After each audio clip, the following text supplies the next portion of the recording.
ದಾಳಿಗೆ ಪ್ರತಿಯಾಗಿ ಆಪರೇಷನ್ ಸಿಂಧೂರ ಮಾಡಿದ್ದಾರೆ. ಆಪರೇಷನ್ ಸಿಂಧೂರ ಏನಾಗಿದೆ, ಬಹಳ ಅತ್ಯಂತ ಹೆಮ್ಮೆಯ ವಿಷಯ. ನಮ್ಮ ವಿಶೇಷವಾಗಿ ಏರ್ಫೋರ್ಸು, ನಮ್ಮ ಆರ್ಮಿಯವ್ರು ಮಾಡ್ತಕ್ಕಂಥ ಕೆಲಸಕ್ಕೆ ಇಲ್ಲಿಂದ ನಾನು ವೈಯಕ್ತಿಕವಾಗಿ ವಿಶೇಷವಾಗಿ 140 ಕೋಟಿಯ ಜನಸಂಖ್ಯೆ ಪರವಾಗಿ ಅವರಿಗೆ ಸ್ಪೆಷಲ್ ಸಲ್ಯೂಟ್ ಅನ್ನು ಹೇಳಿಕ್ಕೆ ಇಚ್ಛೆ ಬಯಸ್ತೀನಿ.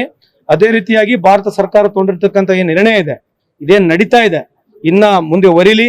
ಇದು ಒಂದು ಹಂತಕ್ಕೆ ಬಂದು ಮುಂದೆ ಬರ್ತಕ್ಕಂಥ ದಿನಗಳಲ್ಲಿ ಎಂತ ಭಯೋತ್ಪಾದನೆ ನಮ್ಮ ದೇಶದಲ್ಲಿ ಆಗ್ಬಾರ್ದು ಅಂತ ಒಂದು ಭಯ ಹುಟ್ಟತಕ್ಕಂಥ ಕೆಲಸ ಆಗ್ಲಿ ಅಂತ ತಮ್ಮ ಮುಖಾಂತರ ಹೇಳಿಕೆ ಇಚ್ಛೆ ಬಯಸ್ತೇನೆ. ಈಗ ಏನಾಗಿದೆ, ನಾನು ಯಾವತ್ತು ಇಂಥ ಸಂದರ್ಭದಲ್ಲಿ ರಾಜಕೀಯ ಮಾತನಾಡಕ್ ಹೋಗೋದಿಲ್ಲ, ಮಾತಾಡೋ ವಿಷಯನೂ ಇಲ್ಲ. ಲಾಸ್ಟ್ ಟೈಮ್ ಏನಾಗಿತ್ತು, ಈ ತರ ಮಾತನಾಡಿದಾಗ ಮಾನ್ಯ ಪ್ರಧಾನಮಂತ್ರಿಯವರು ಅವ್ರ ಮೇಲೆ ಓಟ್ ಕೇಳಿದ್ರು. ಯಾರ ಮೇಲೆ ಓಟ್ ಕೇಳಿದ್ರು? ಸೈನಿಕರ ಮೇಲೆ ಓಟ್ ಕೇಳಿದ್ರು. ಅಂತದ್ದು ಆಗ್ಬಾರ್ದು ಅಂತ ನಂದು. ನಾನು ಅವ್ರು ಉಪೇಕ್ಷಿಸ್ಕೊಂತಾರೆ ಅಂತ ಹೇಳ್ತಾ ಇಲ್ಲ, ನೀವು ಕೇಳಿದ ಪ್ರಶ್ನೆಗಷ್ಟೇ ಪ್ರತಿಕ್ರಿಯೆ ಕೊಟ್ಟಿರ್ತಕ್ಕಂಥದ್ದು. ನಾನು ಇದರ ಯಾವ್ದು ಹೆಚ್ಚಿ ಬೆಳೆಸಿ ಮಾತನಾಡಕ್ ಹೋಗ್ತಾ ಇಲ್ಲ.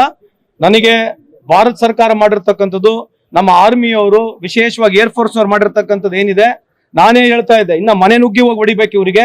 ಇನ್ನು ಮುಂದ್ಗಡೆ ಭಾರತ ದೇಶದ ಕಡೆ ಈ ರೀತಿ ಯೋಚನೆ ಮಾಡ್ಲಿಕ್ಕೂ ಅವರಿಗೆ ಅವಕಾಶ ಸಿಗಬಾರ್ದು ಅಂತ ಒಂದು ಭಯ ಆಗ್ಬೇಕಂತ ನನ್ನ ಅಭಿಪ್ರಾಯ. ಗಾಂಧಿ ತತ್ವ ಪಾಲಿಸಿ ಇದು ಬಹಳಷ್ಟು ಚರ್ಚೆಕರಣ ಇದೆ. ನನಗೆ ಗೊತ್ತಿಲ್ಲ, ನಾನು ನೋಡಿಲ್ಲ ರೀ. ನಮ್ದು ರಾಹುಲ್ ಗಾಂಧಿ ಅವರು ನಮ್ಮ ಪಕ್ಷದ ಏನ್ ಸ್ಟ್ಯಾಂಡ್ ಇದೆ ಅದ್ರ ಬಗ್ಗೆ ನೀವು ಕೇಳ್ರಿ, ನಾನು ಮಾತಾಡ್ತೀನಿ. ಅವ್ರ ಸ್ಟ್ಯಾಂಡ್ ನಮ್ ಸ್ಟ್ಯಾಂಡ್ ಇದೆ. ಆಮೇಲೆ ಇದು ದೇಶದ ವಿಚಾರ ರೀ.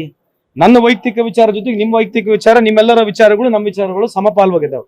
ಲೇಟೆಸ್ಟ್ ಹಾಗೂ ಇಂಟ್ರೆಸ್ಟಿಂಗ್ ಸುದ್ದಿಗಳಿಗಾಗಿ ಬಾಸ್ ಟಿವಿ ಕನ್ನಡ ಚಾನೆಲ್ನ ಸಬ್ಸ್ಕ್ರೈಬ್ ಮಾಡಿ. ಹಾಗೆಯೇ ಬೆಲ್ ಐಕಾನ್ ಪ್ರೆಸ್ ಮಾಡಿ.